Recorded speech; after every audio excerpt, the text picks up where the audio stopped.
But stable होते हैं। तो देखिए इसमें कैलकुलेटेड और एक्चुअल वैल्यू में डिफरेंस 7.5 का आ रहा था। ये बात समझ आ गई है। तो इस वजह से ये थोड़ा सा समवट स्टेबल है। तो यही वाली मैं ऊपर वाला पैराग्राफ अब आपको आई होप समझ आ चुका होगा। We would expect that the hydrogenation of one three cyclohexadiene would liberate roughly twice as much heat and thus have heat equal to minus 239 kilojoule per mole.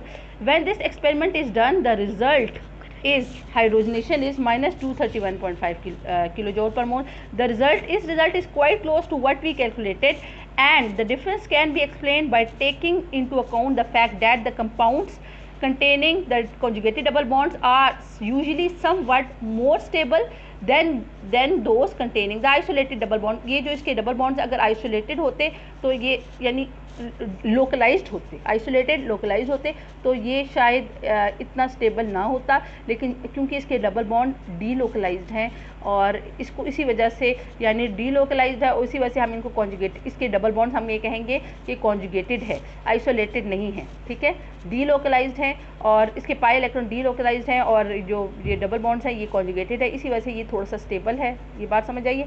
If we expand this kind of thinking and if we consider if benzene is simply 135 cyclohexatriene. अभी इसी सोच को अगर हम आगे बढ़ाते हैं, मैंने आपको बताया था ये तो एक्चुअल कंपाउंड है 1,3 साइक्लोहेक्साडाइन, ये साइक्लोहेक्सीन भी एक्चुअल कंपाउंड है। अब हम एक और कंपाउंड कंसिडर करते हैं इसी थिंकिंग को लेते हुए और एक कंपाउंड कंसिडर कर रहे हैं।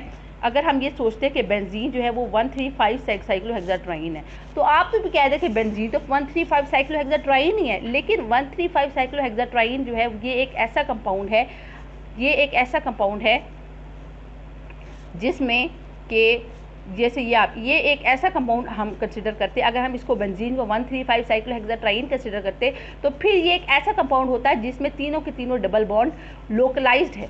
जब डबल बॉन्ड लोकलाइज होते हैं तो पाई इलेक्ट्रॉन जो होते हैं वो भी लोकलाइज होते हैं, लेकिन एक्चुअली बेंजीन के जो डबल बॉन्ड्स हैं वो डी लोकलाइज्ड है, ठीक है। डी लोकलाइज की वजह से पाई इलेक्ट्रॉन जो होते हैं वो हाईली क्या कहते हैं डी लोकलाइज्ड है और इसी वजह से बेंजीन बहुत ज़्यादा स्टेबल है, ठीक है।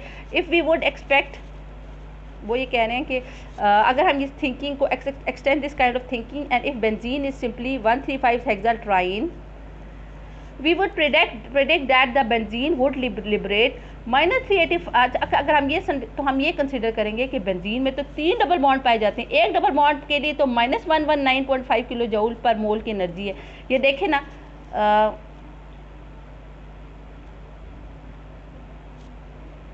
ये देखें एक डबल बॉन्ड था ना, ये पोटेंशियल एनर्जी है।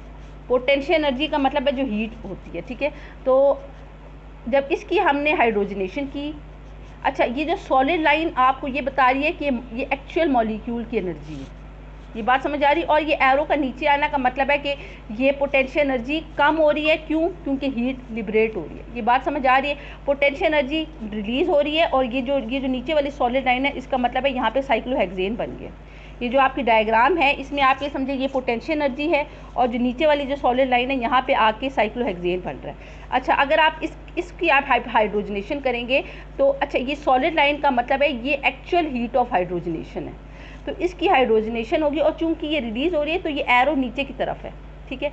अब इसकी आप देख लें, इसकी भी सॉलिड लाइन का मतलब ये है कि ये एक्चुअल हीट ऑफ हाइड्रोजनेशन है। इसकी आपने हाइड्रोजनेशन की है, ठीक है। जब आपने इसकी हाइड्रोजनेशन की है तो नीचे आके ये नीचे वाला जो सॉलिड लाइन है इसका मतलब ये साइक्लोहेक्सेन में कन्वर्ट हो गया है और ये नीचे आ रहा है, ये एरो नीचे की तरफ आएगा और इसका मतलब -231.5 किलो जूल पर मोल है। लेकिन हाँ आप अगर टेक्स्ट बुक देखें तो इसकी आपने जो एस्टिमेट की है ना, इधर आप थोड़ा सा एरो ऊपर लेके जाए, एस्टिमेटेड जो थी वो आपने ज़्यादा कैलकुलेट की थी, -239 कंसिडर की थी, तो उसमें एस्टिमेटेड आप थोड़ा सा इधर इससे ऊपर थोड़ा सा आप एरो से कंसिडर कर ले कि आपकी एस्टिमेट आपने ज़्यादा की थी।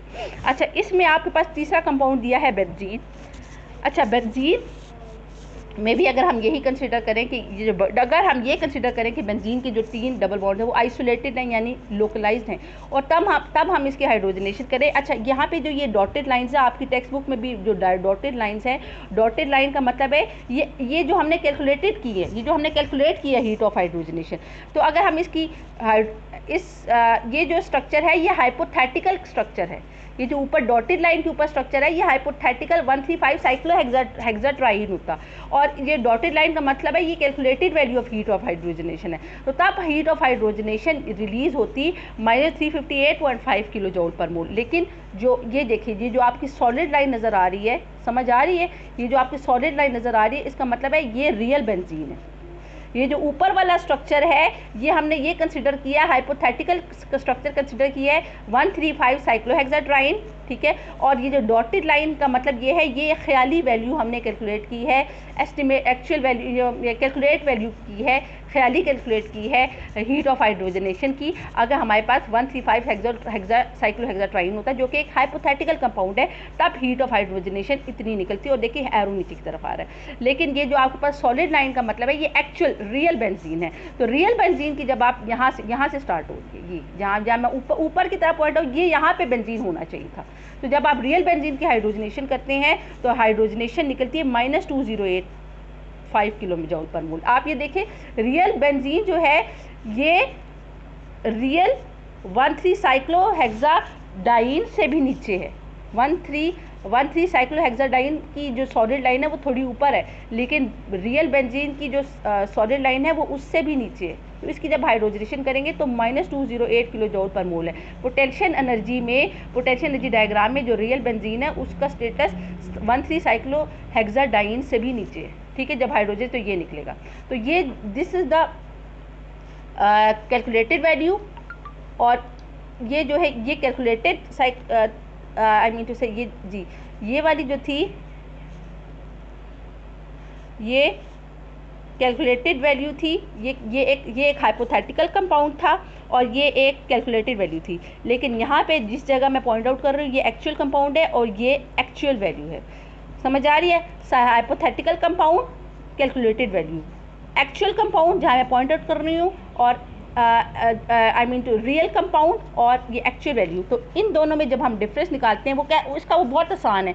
आप जो कैलकुलेटेड वैल्यू की जो डॉटेड लाइन है और एक्चुअल वैल्यू की जो सॉलिड लाइन है, इसमें आप डिफरेंस अगर आप नोट कर लें तो आप कैलकुलेट कर लेंगे जो है हीट ऑफ हाइड्रोजनेशन। ये बात समझ आ गई है? अच्छा, कहने का अच्छा ये इससे भी नीचे, ये ऊपर वाली बल्कि भी इधर है, एक्चुअली बेंजीन इधर है। ये सॉलिड लाइन का मतलब, ऊपर वाली जो सॉलिड लाइन है इसका मकसद ये 13 साइक्लोहेक्साडाइन की सॉलिड लाइन थी और ये बेंजीन इधर है। तो आप ये देखें कि जो कैलकुलेटेड वैल्यू और यहाँ पे है एक्चुअल वैल्यू, बल्कि एक्चुअल वैल्यू यहाँ पे है, इसमें और इसमें जो फ़र्क है दिस इज़ कॉल्ड ये वो आपको जो फ़र्क बता रहा है कैलकुलेटेड वैल्यू में और एक्चुअल वैल्यू में, this is actually called the heat of hydrogenation, the resonance heat of stability of, या इसको आप ही कंसिडर करेंगे स्टेबिलिटी ऑफ बेंजीन, और इसको आप रेजोनेंस एनर्जी कंसिडर करेंगे। कैलकुलेटेड वैल्यू में और एक्चुअल वैल्यू में जो फ़र्क है, this will be called as resonance energy of benzene and this will also called as stability of benzene. ये बात समझ आ गई? वही कह रहे, we would predict that benzene would liberate approximately -385 kilo joule per mole, यानी 3 × -119 when it is hydrogenated. When the experiment is actually done, the result is surprisingly different. The reaction is exothermic but only -208 kilo joule per mole. या आपने benzene की hydrogenation की है platinum की presence में, आप देख रहे हैं साइक्लोहेक्सेन बन गया है, लेकिन आप क्या देख रहे हैं, कैलकुलेटेड वैल्यू इतनी निकली है और जो ऑब्जर्व वैल्यू है -208 किलो जूल पर मोल है। और इन दोनों में जो फ़र्क है, जो फ़र्क होता है यही आपको पैरामीटर बताएगा अबाउट स्टेबिलिटी ऑफ, जो कि 150.5 किलो जूल पर मोल है। When the results are represented by the following figure, it becomes clear that benzene is much more stable than we calculated it to be. बल्कि वही कह रहे हैं कि stability of, इसी से आप ये एस्टिमेट कर लेंगे कि बेंजीन किस हद तक स्टेबल है, जो इसमें और इसमें फ़र्क आएगा। आई डोंट नो इन्होंने ये ऊपर वाली सॉलिड लाइन फिर क्यों दिखाई है, जब इन्होंने इन दोनों में फ़र्क है तो ये ठीक है। सो ये जो है ये इस इंडीड वो ये कह रहे हैं कि indeed benzene is more stable than the hypothetical 135 cyclohexatriene, by 150.5 kilo joule per mole. मैंने कहा जितना फ़र्क ज़्यादा आएगा इतनी बेंजीन का स्टेबिलिटी ज़्यादा है। The this difference between the amount of heat actually release and that calculated on the basis of cool structure is now known called resonance energy. वो ये कह रहे हैं कि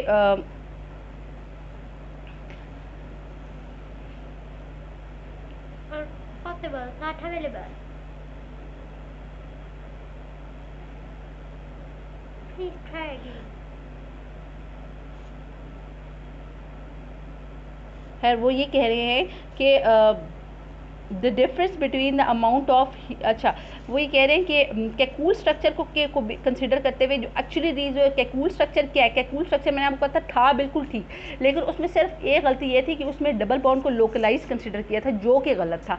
डबल बॉन्ड लोकलाइज नहीं है बेंजीन के, बल्कि डी लोकलाइज है। तो ये कह रहे हैं this difference between the amount of heat actually release and that calculated on the basis of Kekule structure is now called resonance energy of the compound. It means benzene show the phenomena of resonance. Benzene resonance का formula show करती है, ठीक है। रेजोनेंस क्या होता है? Delocalisation of pi electrons. Benzene के अंदर पाई इलेक्ट्रॉन डीलोकलाइज्ड होते हैं, इसको हम इस फिनोमेना को हम रेजोनेंस कहते हैं। और इसी वजह से which makes it more stable than the others. इसी वजह से बेंजीन दूसरों की निस्बत ज़्यादा स्टेबल है। In benzene electron are delocalize making it a very stable molecule. मैंने कहा पाई इलेक्ट्रॉन डीलोकलाइज होंगे, बड़ी तेज़ी से मूव कर रहे हैं, उन पर अटैक करना बड़ा मुश्किल होता है फिर रिएजेंट्स का, ठीक है। इसी वजह से बेंजीन बड़ी स्टेबल है।